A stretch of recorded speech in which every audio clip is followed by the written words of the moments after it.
on se retrouve aujourd'hui pour une nouvelle vidéo. C'est un vlog lecture, je crois que c'est le deuxième que je fais sur cette chaîne et on va lire ensemble For Dead Queens de Astrid Scholl, publié chez Casterman. C'est une fantasy young adulte et je sais qu'il y a une légère romance mais qu'elle est au second plan. Il est sorti en 2020 mais moi je l'avais acheté en 2021 et j'avais déjà lu les 123 premières pages. Je m'en souviens encore fraîchement dans ma tête, pas de tout mais dans l'ensemble. C'est le livre que j'ai pioché, mon livre obligatoire du mois de mars dans ma pile à lire parce qu'il faut vraiment que je le sorte. Je l'ai depuis 2021, on est en 2025, je l'ai toujours pas fini. C'est le moment. On va suivre Kerali, qui est une voleuse dans le royaume. Alors je vais vous montrer la carte au début, mais c'est un royaume qui est divisé en fait en 4 parties et chacune des parties est dirigée par une reine. Et en fait, on est un peu genre, il y a la partie agricole du royaume, la partie technologie, et ainsi de suite. En général, les habitants ne se mélangent pas, ça je m'en souviens. Et donc Kerali, cette voleuse, vole en fait pour Makiel, voilà, qui est un malfrat, et elle vole pour lui, et elle est payée en échange. Et un jour, elle va voler un objet pour lui, sauf qu'en le touchant, elle va avoir un flash de la mort, du meurtre en fait des 4 reines, donc du meurtre d'un coup d'état exceptionnel dans le royaume. Et en fait, elle comprend pas pourquoi elle a ce flash, elle comprend pas ce qui se passe, mais sur un coup de tête, elle décide de reprendre du coup l'objet à Makiel avec l'aide de Varin, un ténébreux et séduisant entre parenthèses, éoniste auquel appartient l'objet volé. Donc c'est à lui qu'elle l'a volé et c'est avec lui qu'elle va le reprendre. Donc éoniste, ça veut dire qu'il fait partie du royaume de la technologie. Et du coup, ils vont s'associer tous les deux pour essayer, j'imagine, d'empêcher ce coup d'état. C'est tout ce que j'en sais, mais je me souviens quand même assez bien du début. Et je me souviens aussi qu'on avait des petits chapitres, en plus du point de vue de la protagoniste, de Kerali, des petits chapitres en fait sur les reines et sur leur meurtre à chaque fois. Du coup, ça nous donne aussi des indices nous-mêmes lecteurs pour essayer de faire nos petites théories en même temps que notre petite Kerali. Voilà, donc j'espère que ce petit vlog vous plaira. N'hésitez pas à me dire en commentaire si vous l'avez déjà lu et si vous l'avez aimé. Moi en tout cas, j'ai hâte, surtout que ça faisait très longtemps que j'avais pas lu de young adult, donc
je vous retrouve pour un petit update dans un pyjama de Noël alors qu'on est en mars, mais sachez que dehors c'est un temps vraiment d'automne, j'adore, il pleut, il fait gris, il y a du vent, bref. Je suis arrivée presque à la moitié, j'en suis à 240 pages sur 571, j'ai eu du mal au début. Du coup j'ai relu les chapitres que j'avais lus à l'époque, juste pour vraiment bien m'ancrer dans l'histoire, même si je m'en rappelais un petit peu, il y avait des détails que j'avais quand même zappés. Et le début était long, j'ai eu du mal à me mettre dedans, mais maintenant je suis vraiment à fond, je commence à me faire mes petites théories. Il commence à y avoir aussi beaucoup plus d'approfondissement dans la psychologie, les secrets et tout des personnages, et pas que du coup nos deux protagonistes principaux, Kerali et Varin, mais également sur les reines, sur leur histoire d'amour et également sur leurs secrets et tout. Et en vrai j'aime vraiment beaucoup. Je suis à fond. Pour l'instant, je dirais que c'est un 4 sur 5, mais bon, j'attends quand même d'aller jusqu'à la fin pour choisir ma note. Mais j'aime vraiment beaucoup et la relation aussi amoureuse commence à prendre un petit peu de place et je pense que du coup, c'est vraiment une romantaisie.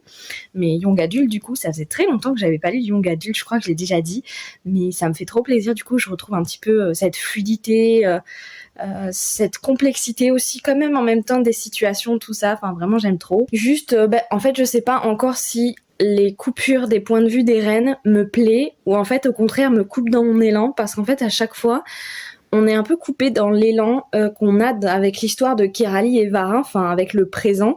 Et c'est ça aussi que j'ai du mal à comprendre pour l'instant, mais j'imagine que ce sera plus clair après. C'est qu'en fait, on suit les reines en même temps qu'on suit nos deux protagonistes principaux. Donc on suit les reines, ce qui se passe et tout dans le palais. Mais en fait, j'ai du mal à comprendre si elles sont déjà mortes dans le point de vue de Kiralie, ou est-ce qu'elles sont encore en vie? Est-ce que ça se passe en même temps? Voilà, je suis un peu... Je sais pas trop si ça se passe en même temps ou si les points de vue des reines c'est avant. Et voilà. Et j'aime bien aussi vraiment l'univers, le fait que on est à moitié de la technologie, à moitié un côté médiéval. C'est presque comme un mixte parfait entre fantasy et science-fiction. Et voilà. Pour l'instant, j'aime bien. Franchement, j'aime bien ma lecture.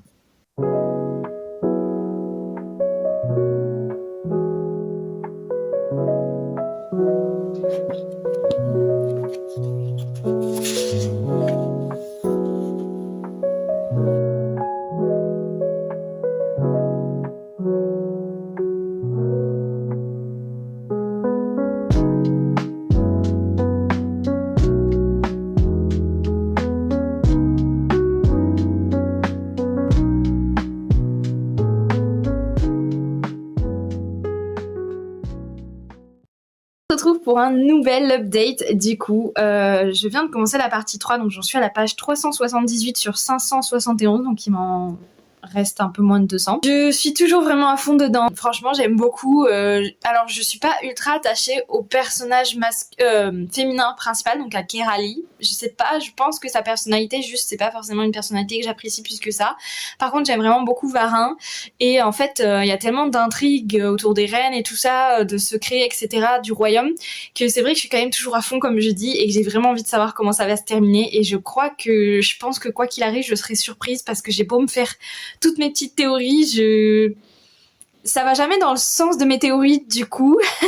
J'espère vraiment que le plot twist à la fin vaut le coup quand même, parce que dans le résumé ils vous disent que c'est une fin que vous ne devinerez jamais, et j'avoue pour le coup j'arrive pas du tout à voir où ça va aller en fait, donc j'espère oui que je serai surprise. Et juste voilà, juste le point comme j'avais dit dans l'update précédent, c'est que cette histoire de coupure de rythme avec le point de vue des reines, ça me freine toujours autant. Alors du coup j'en suis à la partie 3, donc je comprends que ces coupures sur le point de vue des reines sont nécessaires pour vraiment comprendre toute l'histoire, tous les enjeux. Mais je pense que c'est le passage en fait entre la troisième personne et la première personne qui coupe vraiment mon rythme de lecture. Et en fait, je me disais à chaque fois quand j'étais à fond dans le point de vue de Kiralie, dans l'action qu'il y avait au présent avec Kiralie et Varin, bah, j'étais à fond dans leurs trucs, dans leurs pensées, dans ce qui leur arrive. Et là, d'un coup, le chapitre d'après, je suis à nouveau avec les reines. Et du coup, ouais, ça m'a quand même freiné parce qu'il y avait une partie de moi qui se disait, bah ouais, chouette, je suis à un point de vue des reines, qu'est-ce qui va se passer, qu'est-ce que je vais encore apprendre. Mais il y avait une autre partie de moi qui se disait, qui était un peu saoulée quoi, parce que ça me coupait dans mon rythme. Mais pour l'instant j'aime vraiment beaucoup, comme je dis. Je pense que vu où j'en suis, je vous reprendrai un nouvel update quand j'aurai terminé le livre, et puis on verra bien du coup si j'avais un peu raison ou pas du tout. Là c'est moi qui vous retrouve avec une voix off pour vous faire un petit haul de ce que j'ai acheté en shopping avec ma mère. Donc là ce sont des fleurs Primark, une petite barrette Bershka, et je me suis fait un restock de soins chez Yves Rocher parce que je trouve que c'est hyper sous-coté et moi ça fonctionne très bien.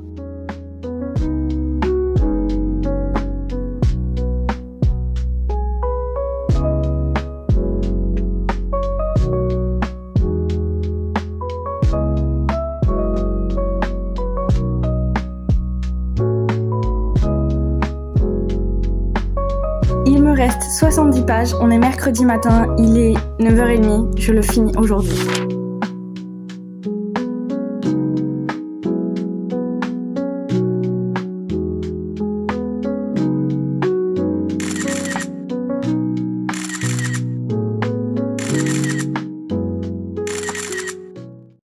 On se retrouve du coup pour clôturer ce vlog et pour que je vous donne mon avis final sur For Dead Queens de Astrid Scholz, publié chez Casterman.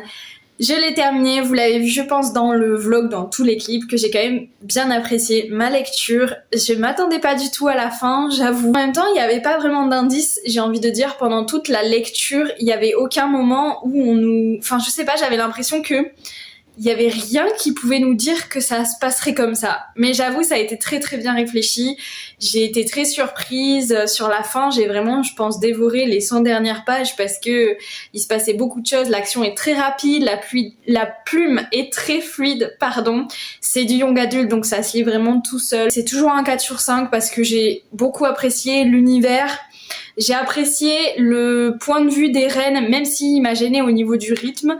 J'ai aimé connaître en fait leur histoire aussi à Else, leurs amours, leurs secrets. Ça, j'ai vraiment aimé parce que je trouve que ça a donné une dimension vraiment supplémentaire à l'histoire. J'ai beaucoup aimé le fait que la romance ait quand même une place, même si c'était au second plan, que ce soit pas bâclé. D'ailleurs, la fin, je l'ai trouvé pas bâclé du tout. J'ai du mal à parler, pardon.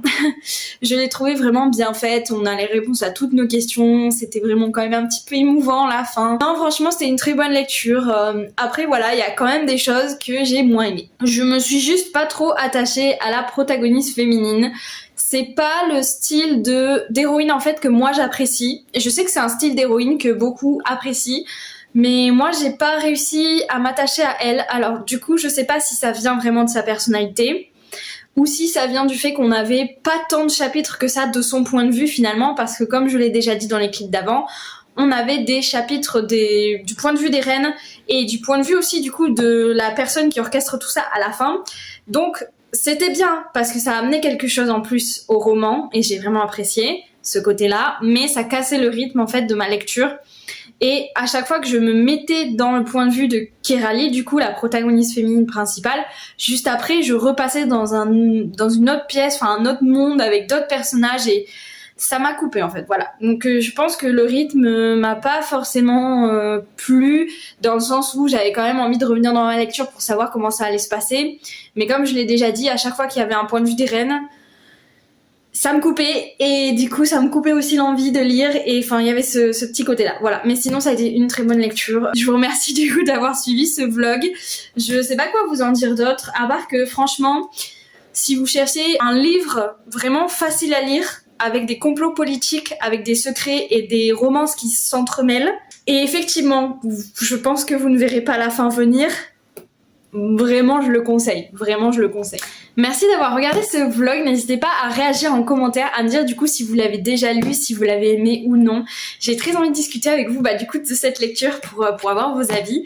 Et également, peut-être, est-ce qu'il vous tente? Est-ce que ce vlog vous a éventuellement donné envie de le lire? Je vous retrouve en commentaire. Et sinon, je vous retrouve dans une prochaine vidéo. Et sur ce, je vous souhaite de bonnes lectures et je vous dis à bientôt.